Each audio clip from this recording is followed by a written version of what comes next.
Hello and welcome to Gardening Australia. It's time for your weekly dose of greenery, inspiration and down-to-earth advice. Now, I hope you're ready because it is a bumper crop this week.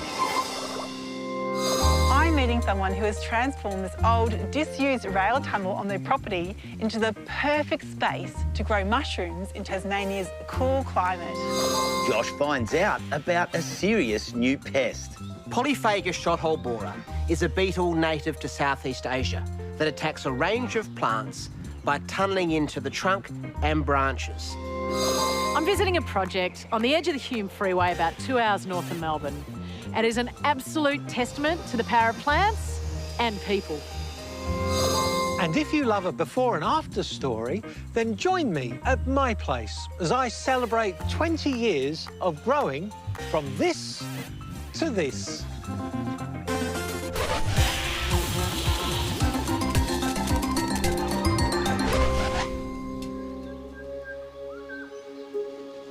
You could be forgiven for thinking that I'm deep in the tropics of Queensland, but I'm actually in the subtropics of Sydney on the northern beaches, and this tropical-themed garden is an oasis of lushness. The whole plot was designed and planted from scratch, and the idea here is to think about outdoor space in much the same way as you'd look at rooms within a house. Matt Cantwell is the brains behind this homely oasis, which he's planned and nurtured for nearly 20 years, and he's still looking after it. Costa, lovely to see you. Great to see you too. What an atmosphere in this garden. It's amazing, isn't it? So as a designer, what's it like to have had a relationship right from the very start and across 20 years with a garden? Listen, I think it's every garden designer's dream. This was quite a bare site when we started with it. There was obviously some of the mature canopy, the surrounding trees, but it was largely a lawn garden. So we got the opportunity to create something from the very beginning, creating the islands of planting that we see today, and developing that garden over time. So you arrive at a place and it comes to setting up the design. Where do you begin in an area like this? We treat it much like you would probably start the design of a home. Luckily, we inherited these amazing groves of palms, and they are effectively like our ceiling. And it's important that gardens have canopy, whether it's through palms or whether it's through trees, and luckily we have both here, because they create that sense of enclosure. They provide a more intimate scale. What we needed to establish then the walls, because when we came here we could see across all of the gardens. So creating a perimeter of planting to give us that backdrop, and then we get down into the detail. So the mid-level planting in sort of the 1.5 to 3 metre mark, introducing the tree ferns, more palms, you know, the Dizzy Gothica, the Pandanus, things like that which will bridge the gap between the floor and the ceiling. And then we're working on the details, the flowers and the various plant compositions. And it's much like you would start at home. You start with the structural side of the design and the layout, and then you just add the additional layers of detail to personalise the space. This is one of the islands that we created throughout the garden design, and that enabled us to set up these narrow walkways to experience the planting, to get a little bit closer, to be able to, touch the texture of the leaves and feel the variation, the different layers of the planting, from syngonium on the ground to the silver lady ferns. We've got syngonium starting to climb the palms now, tenanthes. And it's just really nice to be able to experience these plants at close hand. Now, when you start to do it, I mean, this doesn't get planted this thick. It's grown like that, but then splash, there's a bromeliad there, splash, there's an anthurium there. Got good old spathiphyllum, and then the big bird of paradise, and the red of the ginger just saying, well, come down here, and you come around and the star jasmine is catching the attention. Yep. You've put that up against the lilies here, and then they're like bringing us towards the trunks and getting you to look back up. Yep, exactly. And it's quite a deliberate shift so that we can have a large footprint of the crinum surrounding the trunks of the palms and some of the tree ferns. And again, connecting us through to that canopy and always trying to draw the eye further or higher, because otherwise there can be a tendency, you know, in some gardens, I feel that this planting is too solid and it blocks you and you can't see through it. You can only wander around it. And in other gardens, it's simply too low and too flat. And that layering can be at different points throughout the garden. It may be a mid-layer that's, you know, some distance away. And I mean, here, it's like this frame. It's beautifully contained by the trunks. It's like you've created a window to the far landscape. Like we've got that view up to the ridge where you can see all the existing bushland.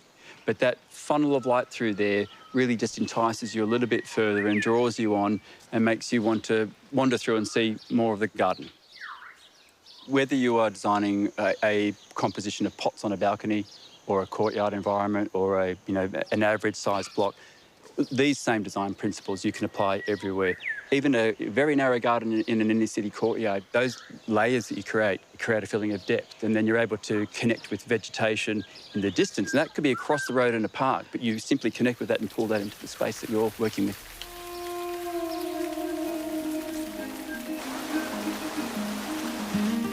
What is a tropical garden without tropical rain? You really cued that for us. Yeah, listen, it's an important aspect to this garden. We typically receive a fair bit of rainfall here, and the humidity levels can definitely be high throughout summer. So apart from bringing all that goodness to the garden that we need, it just adds that extra layer of drama, the way that the rain falls through the leaves, sliding down the trunks of trees.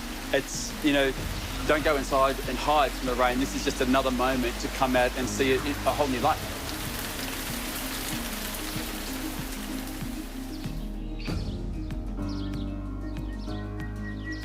With the benefit of time, knowing that you don't have to get an instant result, there'll be highs and there'll be lows. That's just par for the course. But this is what can happen if we look long term and if we're patient. That's really important with the garden, to be patient.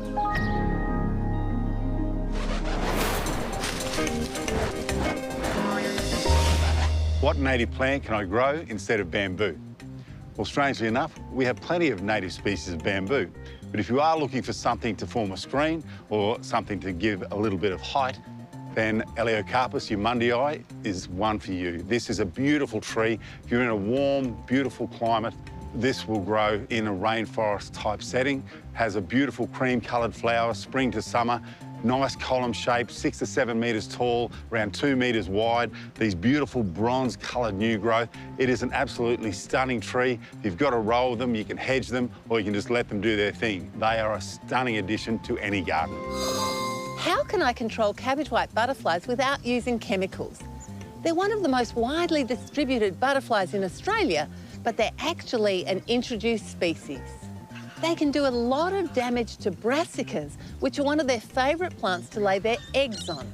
Now, brassicas are your winter crops like cauliflower, cabbage and broccoli, and the butterfly lays their eggs on the leaf. The eggs hatch into caterpillars, and those caterpillars are very hungry. So keep an eye out for them. Check under the leaves for any eggs and squash them, and pick off any caterpillars to help save your plants. But the best protection is to cover your vulnerable crops with an insect exclusion netting, making sure to remove any eggs and caterpillars first, of course. Can I grow cacti indoors? Yes, but as usual, it's a qualified yes. Most cacti need several hours of bright, direct light to thrive, between 6 to 8 hours. If you have a north-facing windowsill, this would be perfect. When potting, use a cacti and succulent potting mix and only water when the mix dries. You don't want cacti sitting in soggy soil, so you often see them in small or shallow pots, which helps prevent wet feet.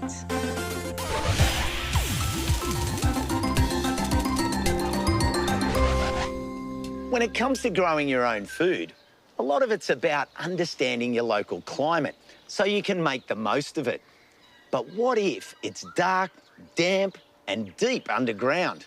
Hannah's investigating.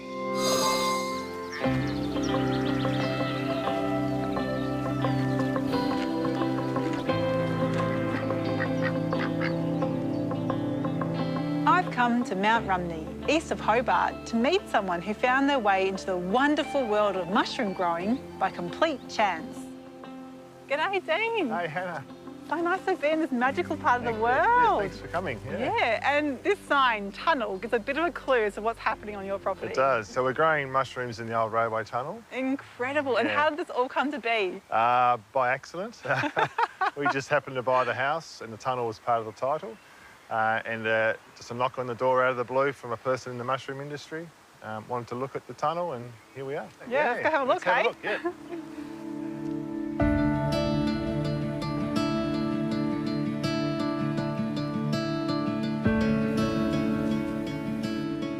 Well, Hannah, welcome to my wonderful world of mushroom growing. This looks pretty special. It's very unique and different, that's for sure. Yeah.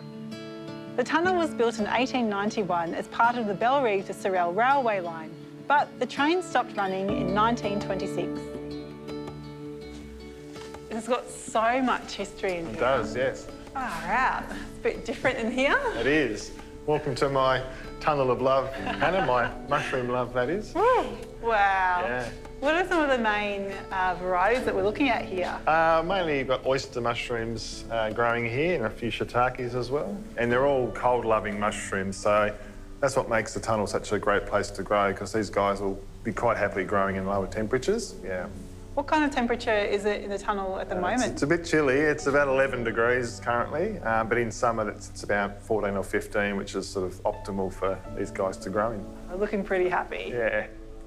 Everyone who grows mushrooms tends to start with oysters. They're hardy and they can tolerate some changes in temperature and humidity a lot better than other varieties. And they're kind of bulletproof, foolproof. It's like the gateway mushroom. It is, yeah. and they taste all right too. Yeah. So, very popular with the local Hobart chefs. And they're all growing on sawdust, is that right? Yeah, it's a substrate mix of sawdust. So it's got lime, gypsum and bran in it. And that gives all the nutrients that the mycelium needs to feed on. Yeah. And here we've got some rather massive shiitakes. They are. They're big in size, yeah, and big in flavour. Now, how come these ones aren't in a plastic bag? Yeah, well, shiitakes just like to be out in the open and they love a lot of moisture. So if you look really closely here, Hannah, there's some sporing going on. Fine mist. Yeah. One of my favourite things to see as well. It's incredible. Yeah, it's trying to reproduce. So the conditions are spot on for that shiitake at the moment. That sort of mist, that's an oyster mushroom. It's also sporing. That's cool to see. So Hannah, so far we've seen edible mushroom varieties, and now we're moving on to a medicinal strain. This is turkey tail. Ah, named because it looks like a turkey's tail. Yeah, absolutely. These are a great medicinal mushroom because they give you good gut health. I use them for the medicinal tinctures that I make. But you wouldn't want to eat this one because it's a bit like eating a bit of rubber. Okay, not the tastiest. Not the tastiest mushroom going around. I can see at the top it's got some fresh sawdust, so down below it's pure white. Yes. What's going on there? This is the mycelium, which is basically the root system of the fungus. So it's what's spreading throughout the bag and producing the fruit. Now, what are these good-looking beauties up here? Yeah, this is our lion's mane. It is spectacular. Can I eat that one? You can eat that one. Yeah, it makes a fantastic crab cake. Yeah. Oh, looks like a little animal. It does. I would have thought it'd be more delicate, but it's quite robust to touch. Yeah, it's got a great smell to it too. Oh, wow. Just give a whiff of that. Wow, it's so distinct. It's incredibly earthy and obviously smells like a mushroom. It does, yeah.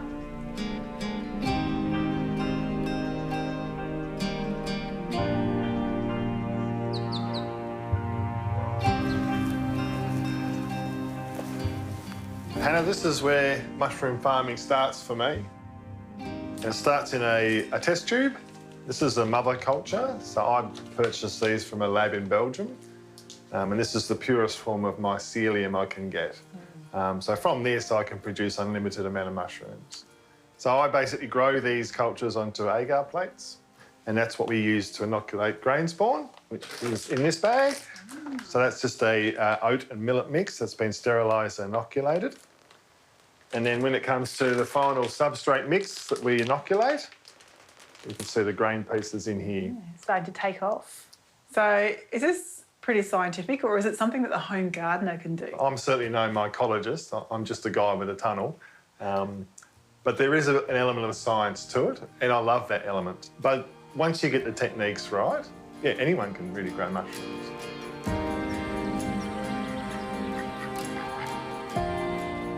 So recently, Hannah, I bought this shipping container. This is a few degrees warmer. So I'm growing a few different varieties which the tunnel isn't suitable for. Oh, mate, it's comparatively balmy. Check out these beauties. Yeah, so that's our king oyster. Yeah. And obviously that's the shiitakes that we grow. Nice. They look impressive, don't they? Yeah, do you reckon they taste pretty good? I reckon they taste pretty good too, so let's give them a go, eh? Chuck them on the barbie. Let's go. Yeah. OK, Hannah, when it comes to me cooking mushrooms, I like to keep it very simple. Yeah. Especially with shiitakes, it's just a quick cut of the stem and then just a rip. Ah. I like the whole rustic. Nice and chunky. Yeah, the whole rustic thing. We'll move on to the king oysters. These ones I just chop into little scallops. So fleshy. Yeah, they are. Now, have you always loved eating mushrooms? I'm going to be perfectly honest with you, Hannah. No, I haven't. I've never been a big fan. Yeah. But that being said, I'm teaching myself and I'm actually quite enjoying them now. Oh, so. You're training yourself. I am, yeah. Oh, perfect. So just a quick splash of oil, quick flick of with the hands, and onto the barbie. And what a beautiful barbecue this is. It's definitely keeping in theme of your property. It is, yeah. No, we like the train and railway themed barbecue for sure. Let's go. Amazing. Woo!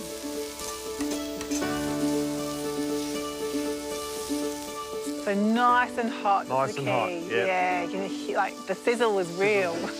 Did you know much about mushrooms before you started being a mushroom man? No, I didn't know a lot about mushrooms. I was an electrician for a number of years and unfortunately lost my job through a workplace injury. And I was doing the mushrooms as a hobby at that stage. And I thought, well, maybe this is a sign to take things to full time and next level. And yeah, haven't looked back since. Now it's a little bit of salt to finish off. Oh, it's smelling so delicious. And that's that.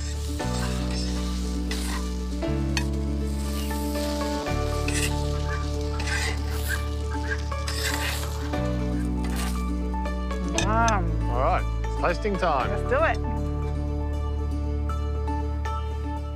I'm going to try some king oyster, and it's a bit of a vinegar soy sauce mix. Sauce, yep.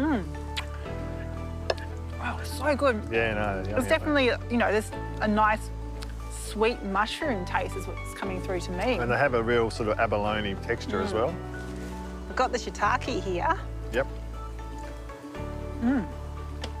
It's definitely strong taste. Yep, it is a very strong mushroom taste. And very earthy. It is. I think I like the king oyster best, but the shiitake is definitely a winner as well. Yeah. It's quite amazing that I've ended up where I've ended up, really. I couldn't really think of myself doing anything else now. Very passionate about what I do. Oh, and what more can we ask for? Yeah. I'm going to have some more, Have some of your more. mushrooms.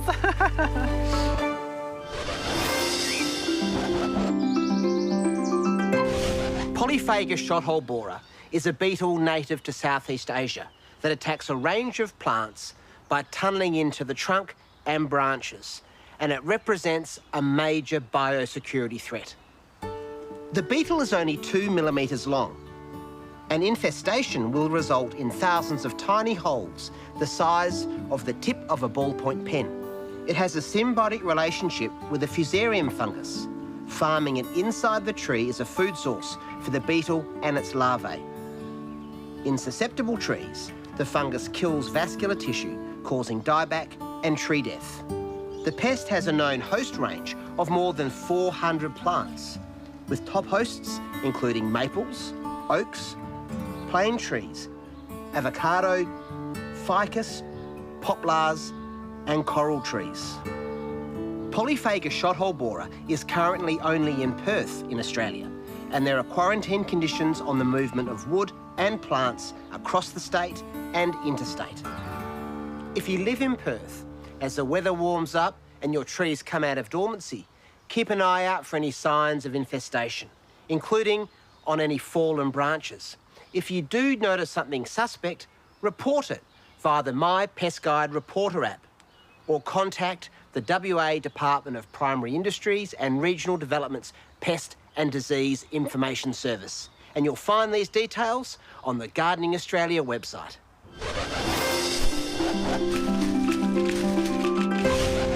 I have a horticultural heated debate for you. Ooh. Is it? Ooh, Clivia or Clevia? Do we say it on 3? Yeah. 1, 2, 3. Clivia. That made What no do you sense do? at all. Well, it's interesting. It can go either. I think in England they say Clevia Oh, yes. and we say Clivia, as in the man Clive, Robert Clive of India. I think that's the answer. But what about, I'll do another one for you. What about Clematis or Clematis? Clematis. You say Clematis, do you? Clematis. Well, I don't know what I say. That just sounded natural. Oh, you say Clematis. Yeah. Right What do you about. say? I'd say Clematis. Oh, thank you. Yeah. Okay, well. That's all right, though. There's no hard and fast rule. What about Callistemon or Callistemon? Callistemon. Callistemon. Yes, yes, that's right. I think the other ways might be correct Greek-wise if you're getting into who knows. Greek. Go to Greek. All right, another heated topic. What about the smell of jonquil? Oh, they're lovely. Yeah. Yeah, I like them. They're called stinkers. Some people, I love them, but Yeah. some people call them Really? stinkers because they smell so much. They're very heavy smell, aren't they? Oh, and another good one that's in your face. Well, Yeah. what do you think about durian? Oh, I love eating it. Oh, I do. And the smell, it's a bit wicked, isn't it? Rich and real, I'd say. Rich, yeah, a bit like your wet socks.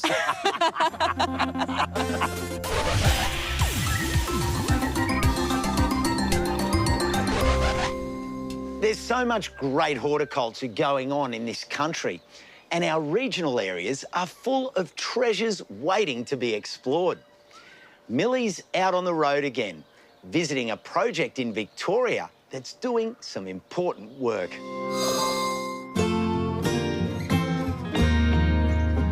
2 hours northeast of Melbourne is the small town of Euroa, with a population of just over 3,500 people. It sits on beautiful Tangerang country, with the low-lying Strathbogie Ranges, part of the Great Divide, just to the east. Like lots of small towns, there's always a bit of legend. Lots of people know this is a place where the Kelly gang held up the National Bank in 1878. But these little creative cultivations are just a hint at what's growing in the wider community.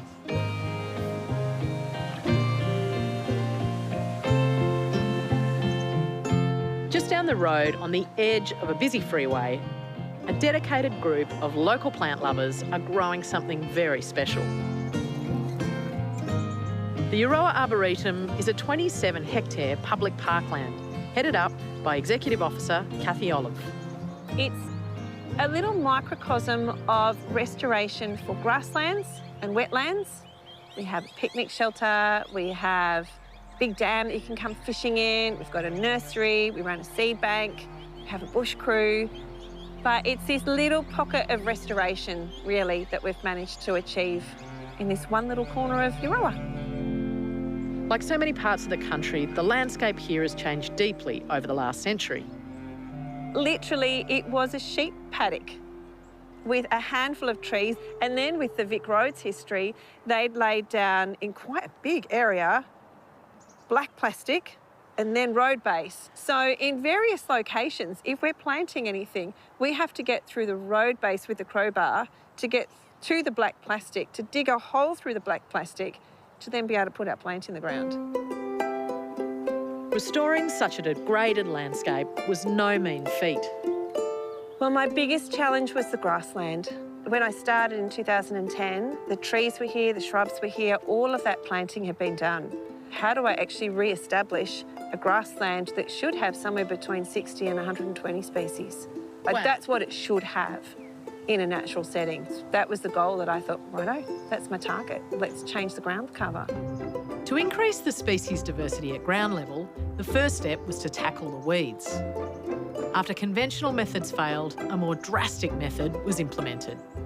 So we worked at scalping, but before we did that, we had to measure the weeds and the nutrients. So we measured at 5, 10 and 20 centimetre depths, nutrients and weeds. We found that at the 10 centimetre depth, the weeds dropped right out and the nutrients weren't an issue either. So that's what we scraped off. We scraped off and we dropped that topsoil in the mounds around the place. So how long ago was this scalped? 2018. Right. So it's still finding its feet. So this is actually really successful in this site, and you didn't add the seed. We didn't add the seed. Do you think the seed was in the subsoil or it's come in afterwards? 100% in the subsoil. Wow. So potentially that could have been in that subsoil for 150 years before it's germinated. Wow. You know, it wouldn't have survived that well under a grazing management. We've still got a lot of those early pioneers sort of settling in. Lots of the daisies. Daisies, absolute little winners. And this little guy is the hoary sunray. That's very local. You know, it's occurring on a couple of the big rocky outcrops following along the Hume. It's not that widespread locally. Right, but it looks incredibly happy here. It's an absolute sea of them. It's the winner. It is the clear winner of all of them, actually. It's just taken off so beautifully.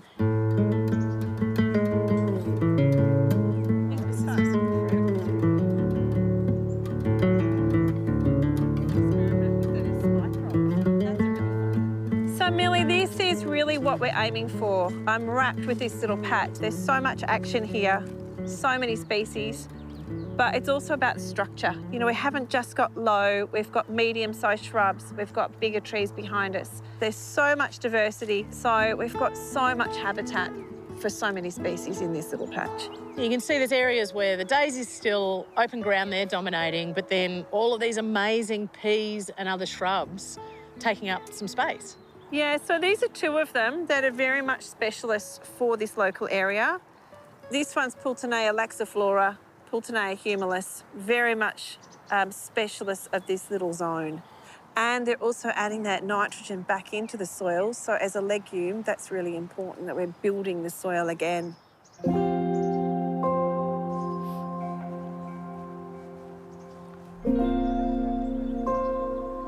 was only a few weeks ago. When we started managing grasslands and really thinking that was our journey, that was where we needed to go, the very natural link was to look to our traditional owners. So that was what we turned to, really, was to looking towards traditional knowledge, looking towards Tanorong, they were our local traditional owners, and trying to work out how do we start learning about this and working on this journey together. Tongarong elder Uncle Shane Monk has worked with the Arboretum for the last decade. We've actually started doing a few little cool burns out here, and the results we're getting from the small cool burns is amazing. But we're burning for a different reason than what our ancestors burnt for. Our ancestors were burning to manage the land and make sure there was a food source. We've got to burn now for different reasons. We've got to burn to get rid of weeds. After the burns are completed, the job of maintaining the grasslands falls to grassland coordinator Bronte Haynes. On a small scale, we've got a flame weeder that can either touch up areas that we've cool burnt and make sure that we really get rid of all that weed seed so it doesn't reseed back into our newly cleared area. Or I can use it to touch up an area that is got a lot of native cover, knock out the annuals and the perennials will grow back. How does it feel to, at the end of a week, see what you're actually achieving here? Yeah, it's so beautiful. I mean, this country has my heart. This is where I grew up and this is kind of the work that I've always wanted to be doing, particularly with grasslands and that biodiversity. I just feel so blessed to be here. We'll be back later in the show to find out how the work at Euroa Arboretum is seeding landscape restoration across the region. Still to come on Gardening Australia, Jane meets some fern friends. We meet a footballer who's kicking goals in the garden. And we give you a full list of things to get cracking with this weekend.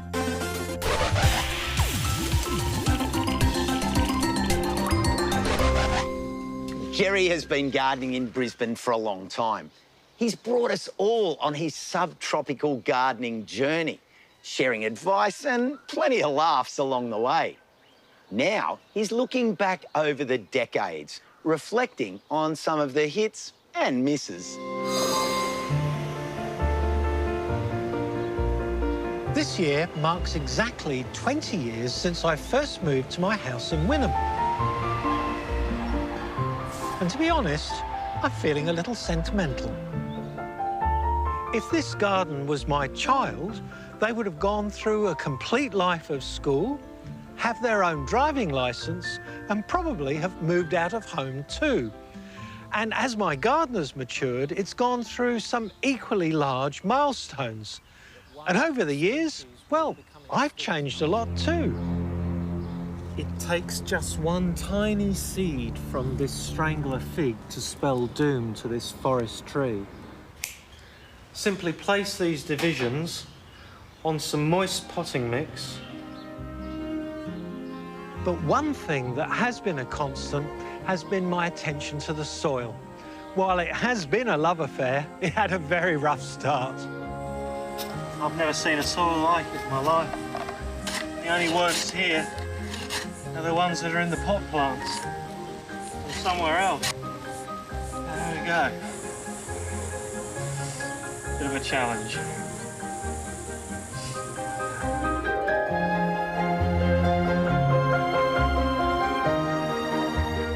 After 9 months of applying layer upon layer of mulch, compost and green manure, it finally started to improve.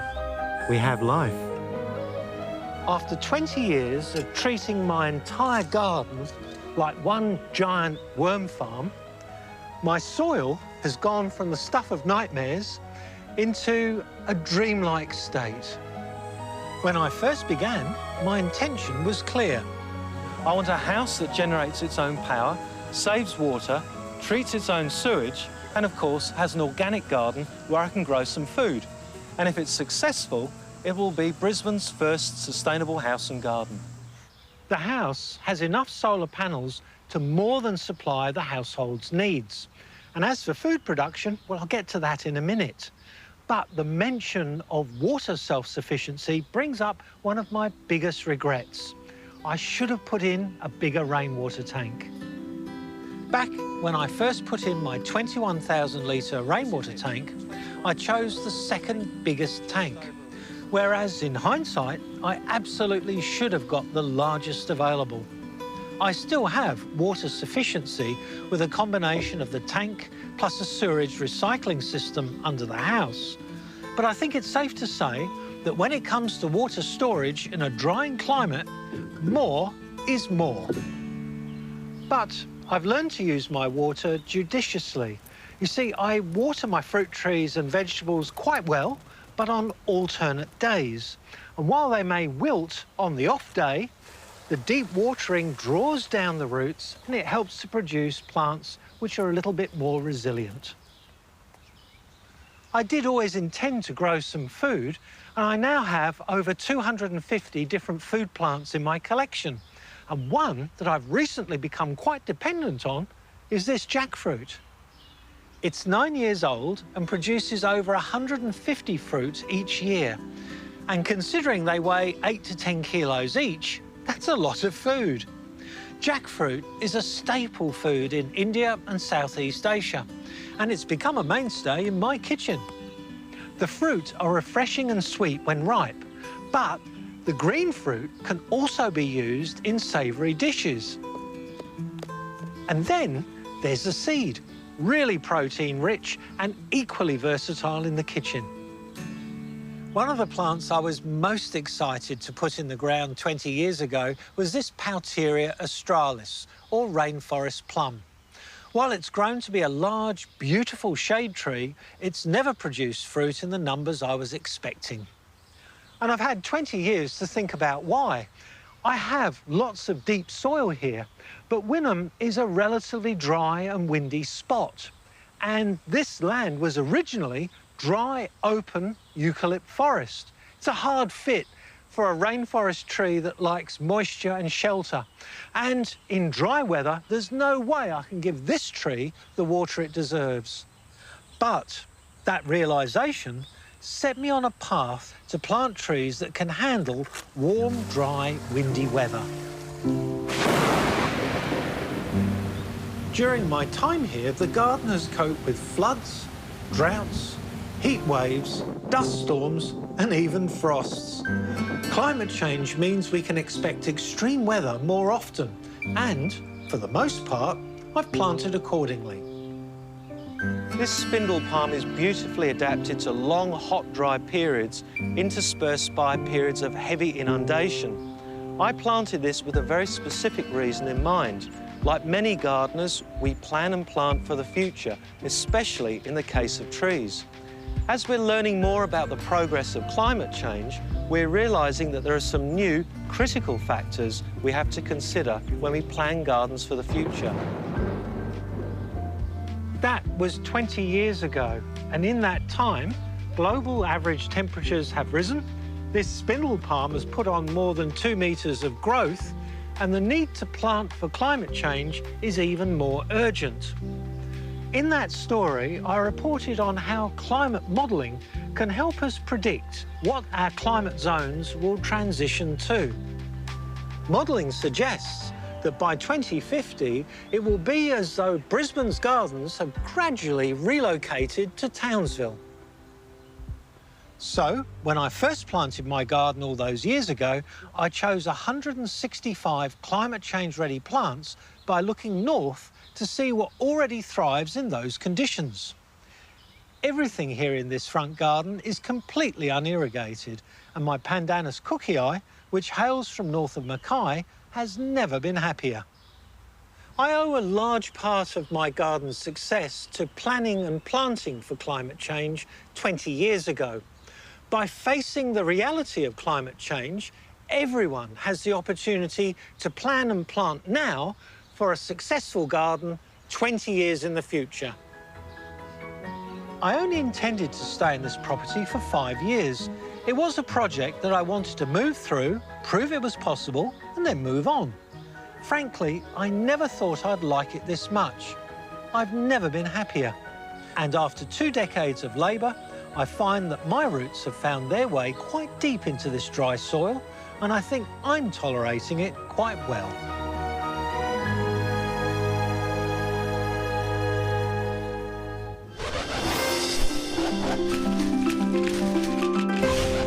Many Australian ferns are epiphytes, which means that instead of growing in the ground, they can attach themselves to other surfaces like trees and rocks. And they get their nutrients from decaying leaf litter and even animal droppings. Well-known examples include the staghorn and elkhorn, but there are also many other lesser-known epiphytic ferns to choose from. For something a little bit different, in fact quite a lot different, is the hare's foot fern from New South Wales, Davallia pixidata. I like that name. But look why it's called the hare's foot fern. You can see that the rhizome from which these stems grow out of, and that just grows along the ground, and then it can pop up like that. It's soft, it's very hairy, and it just looks like a hare or a rabbit's foot. And it's a beauty. Grows very easily in a container like this or in a hanging basket, and you'll really enjoy that one. And for another one that's a beauty, a little bit different, is the tender brake fern. It's indigenous to Melbourne, and you do often find that it's growing in the cracks in between the bricks, in the paving, all sorts of funny sort of areas. Looks delicate and soft, but in actual fact, it's really quite a tough fern. So go on, explore the wonderful world of epiphytic ferns. They'll grow on vertical surfaces like fences and walls, even gutters, so they're perfect for small garden spaces.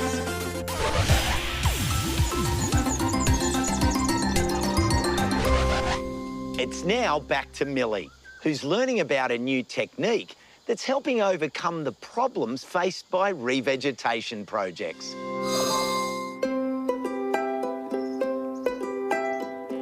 I've been exploring the restoration project at the Euroa Arboretum, a 27-hectare site just over 2 hours north of Melbourne.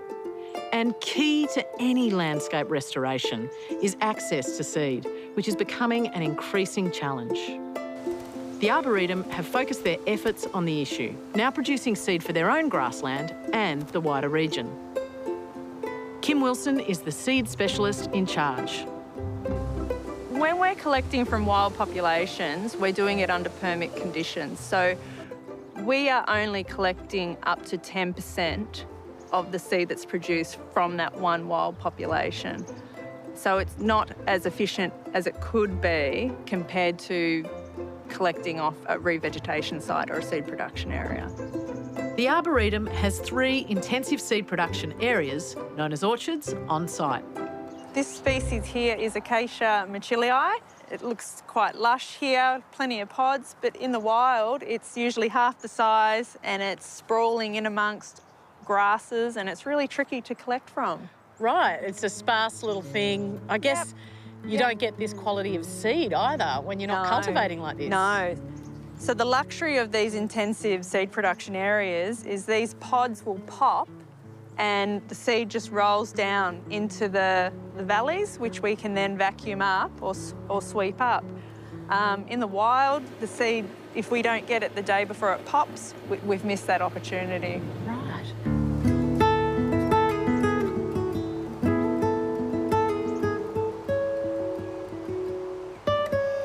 For smaller species, raised garden beds, known as daisy boxes, are used, combining hundreds of individual plants from a diverse range of populations. And this species here is quite spectacular. It is Rhodanthe anthemoides, collected from about 6 wild populations across the catchment. And it's obviously a spectacular little daisy, but it's an important one for seed? It is. Once you get it established, it's one of those pioneer ground cover species. And seed production is crucial. The demand is continuing to grow and we can't meet targets. So there's more and more pressure on us, and we do work together, more and more pressure to supply that seed. It's not just any seed.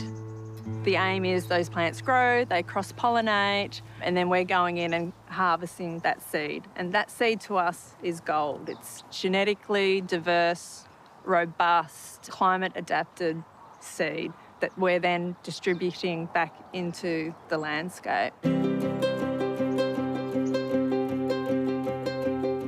This is a well-stocked fridge.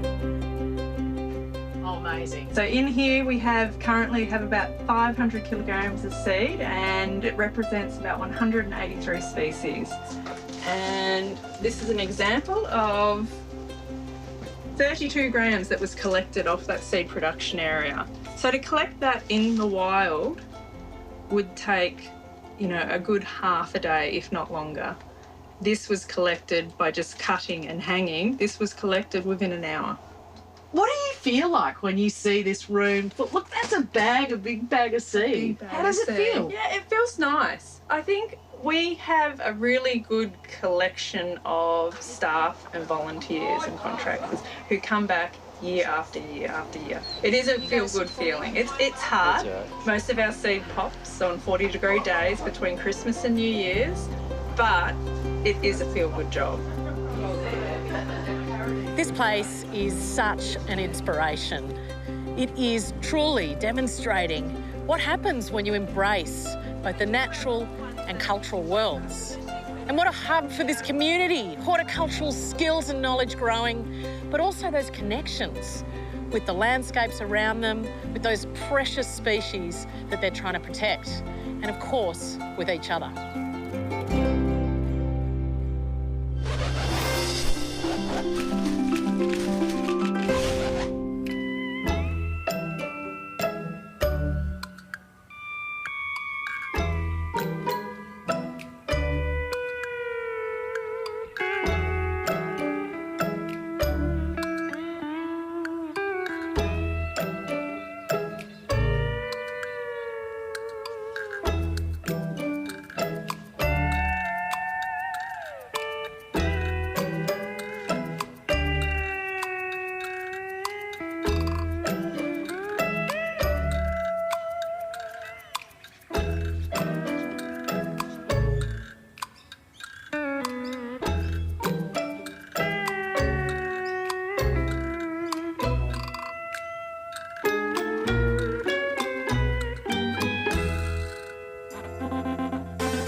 You may have heard there was a big game last night, particularly for those of you in Victoria.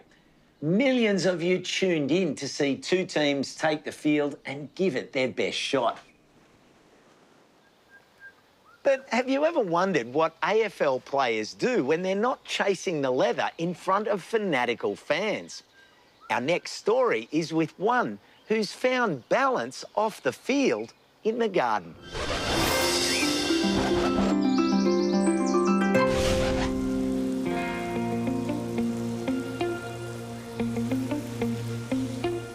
From a young age, I was surrounded by gardening. Growing up in Tasmania, you're surrounded by fresh produce, and then going around to Pop's house, he had a massive veggie garden, and having a home-cooked meal at Pop's just didn't taste like anything else. It wasn't really until I left Tasmania I lost that part of me, and I didn't realise it for a while, but that's where I kind of picked it back up. Hi, I'm Lachie Weller. I'm 28 years old. I play for the Gold Coast Suns, and I'm a keen gardener. The last 2 years, unfortunately, I've done 2 ACLs. He's got a knee, is he? Oh, my goodness. So I haven't been out in the ground very often, and it's mainly 12 months of rehab, so it's a long time out of the game. It affected me early, I think, but there's an upside to injuries, and that's having more time at home, spending time with your family, and obviously chasing some other passions that you've got outside of football. And I've found the passion of gardening again. When I was just living in a little apartment, I started to grow a little bit at home, and then I started watching a lot of YouTube and a lot of social media stuff, and I kind of just kept teaching myself how to grow, and yeah, and then the passion just really took off from there.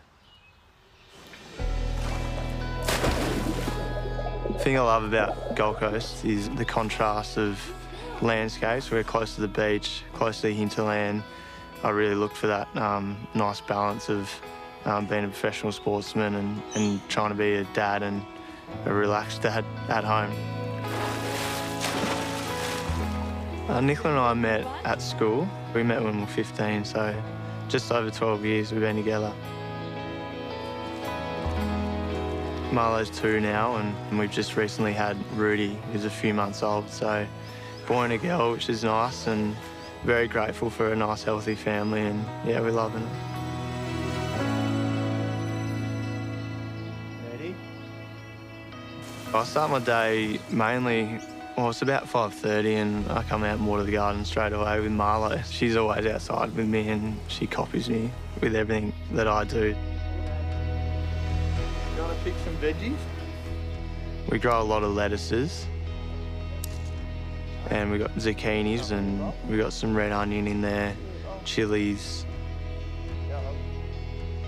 Just being outside with my young family and my daughter that loves being out there with me, and she's learning about all the fruits and veg, and that really motivates me, and I feel like it helps me be a better dad.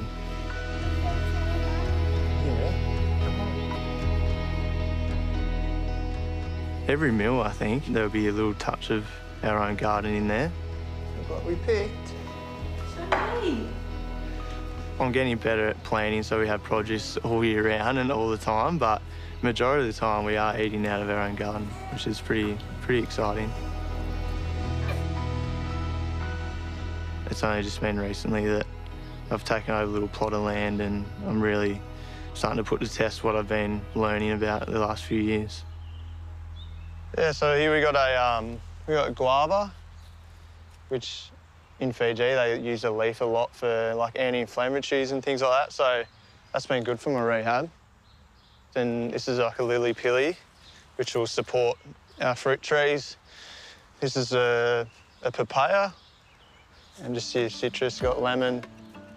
We've got a peach, and then all down here we got zucchinis, some capsicums, and chilies. Love growing chilies. Mum comes up and makes a heap of chili jam and stuff, so I'll have plenty of them.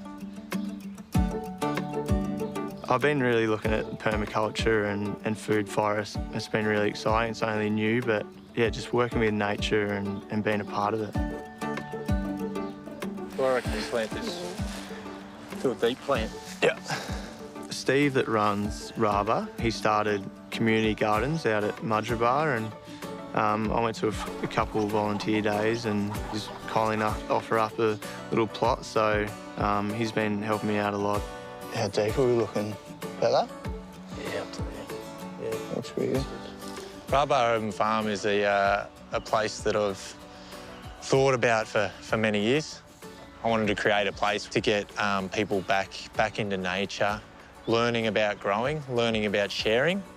Being around Steve, you know, he's teaching me a lot, and I'm out here, I'm doing it myself, and I can bounce off Steve and learn off him as well. I'm really passionate about helping Lachie to develop his passion. We'll feed the whole Goldie with it. You know, he's a professional. Whatever he does, he's going to be good at, you know. People spend a lot of money on a uni degree, but this is my uni degree, so, you know, it's an investment. It's investing in my health and investing in my education and mental health. The reality is that football doesn't last forever, and you got to start to think of things after football. So I'm starting to do a little bit more in-depth research in what the future looks like, and obviously want to be in this industry and growing food. Is it with youth? Is it education? Is it a commercial farmer? I'm not 100% sure, but I'm an open book and I'm just ready to go with the flow and see where it takes me. I was lucky enough to have Pontar Academy come down from Townsville. They're a massive organisation all around Australia. I took them through some farming practices, and for some of them guys, it was the first time they've ever planted any type of food into the ground, and just to get their hands into the soil was really rewarding. I think they had a great time. You know, it's something that I could definitely pass on and pursue a career in helping youth and helping them connect with nature and grow their own food. I think like a real rewarding thing is that I'm on social media and I post a lot about what I'm planting in the garden, and I've obviously got a following with football, and all of a sudden they have a different connection with me because they might have a veggie garden at home, and we chat and I try and get back to everyone and you ask each other questions and things like that. So that's been really, really exciting, and it's a massive community out there that you can all connect and have something in common together. Pop would be very proud. I wish he could come out and give me a few pointers, but I'm sure he's looking down, very proud man.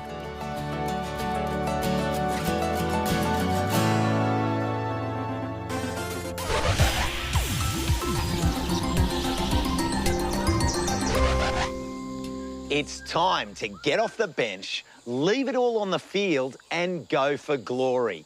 Your jobs for the weekend are here, and remember, don't think, do.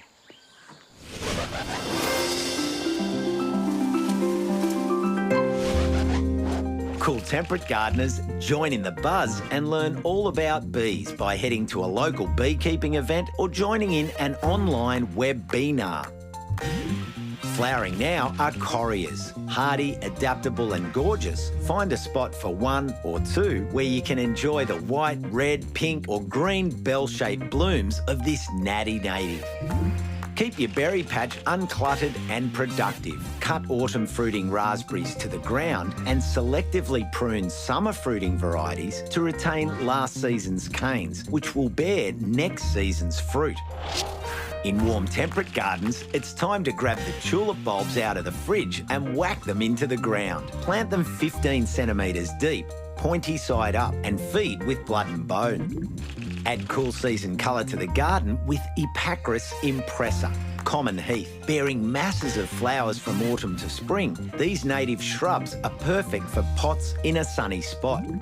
Please pollinators and bring in the bees by popping in some perennial favourites like lavender, rosemary, salvias and thyme. Always check local weed lists before planting anything at your place. In the subtropics, bird of paradise have finished flowering, so it's time for a tidy up. Remove spent flower heads, dry stems and brown foliage by cutting off at ground level. Mother of herbs, Plectranthus ambionicus, is a tough, tidy ground cover, propagates easily tastes like oregano and marjoram, loves humidity and deserves to be planted at your place. Pretty up your porch with a hanging pot of Hoya. These tough trailing plants love a well-lit position protected from the harsh afternoon sun and perform best when they're pot-bound. In tropical gardens, minimise mozzies breeding in bromeliads by flushing out rosettes and mosquito larvae when watering. Replace lost nutrients with a 6-monthly liquid feed. Petunias are perfect at this time of the year. In a sunny spot, fill pots, baskets or beds with these awesome annuals. The kaleidoscope of colours is guaranteed to spread joy. Hanging baskets aren't just for ornamental plants. They can look incredible, crammed with edibles like strawberries, sweet potato, thyme, ruby basil and French marigolds for colour. Arid gardeners have a grow of Ethiopian cabbage, Brassica carinata. The foliage is edible, the young flowers taste like broccoli and the seeds are a mustard substitute, a cracking cabbage. Hard prune mulberries to keep these fast-growing faves in check. Cut the main trunk to around head height, retain 8 to 10 strong side shoots and prune branches to an open vase shape. Get involved in a local citizen science project with studies from biodiversity to bees, birds, bats, butterflies, mammals and more. There's heaps of ways to get involved. Be sure to head to our social pages and share your stories, successes, questions and queries with the Gardening Australia Hive Mind.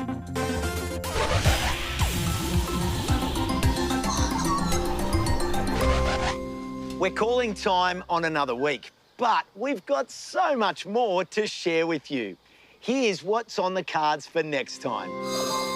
Clarence shows us some flowers that are going to hang around. Some of the most famous of all Australian daisies are the brightly coloured everlastings, or paper daisies.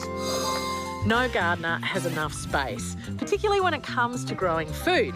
So I'm going to knock up a no-dig garden to get more space today. And I'll show you a magic trick. With this trick, I'm going to clone your plants and make them multiply. Astounding, right? And I'll share it with you shortly.